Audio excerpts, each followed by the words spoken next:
Hey guys, welcome back to Kandala Sandhya 7551. Please like and share and comment అండి, subscribe అయితే తప్పకుండా చేయండి, ఓకేనా. సో ఈ రోజు అయితే నోరూరించే ఆవకాయ అండి, అది కూడా పెసరావనండి. సో పెసరావ అయితే చేసుకునే ముందు ప్రిపరేషన్ అయితే పెద్ద మామిడికాయలు 2 తీసుకున్నానండి. దాన్ని ముక్కలు కట్ చేసేసుకొని తుడిచి గిన్నెలో వేసేసుకున్న తర్వాత ఆల్రెడీ ముందే నేను పెసరపప్పు వేయించి పెట్టుకొని గ్రైండ్ చేసుకున్నానండి. అలా గ్రైండ్ చేసుకున్న దాన్ని పెద్ద గ్లాస్తో 2 కప్పుల పెసరపిండి, తర్వాత 3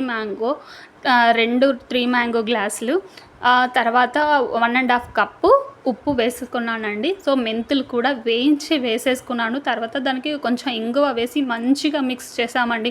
అలా మిక్స్ చేసుకున్న తర్వాత అప్పుడు అన్ని ముక్కలకి పిండి, ఉప్పు, కారం పట్టాక అప్పుడు పైనుంచి ఆయిల్ వేసుకోవాలి. మేము ప్యూర్ పల్లి నూనె వాడతామండి.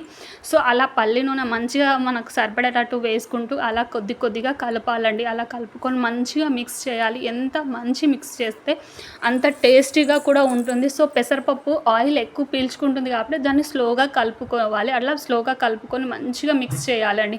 చాలా టేస్టీగా ఉంటుంది. సో ఇది ఎప్పుడు ఏ కాలంలో తిన్నా చాలా చలువ, పెసరపప్పు ఒంటికి చలువ కదండి.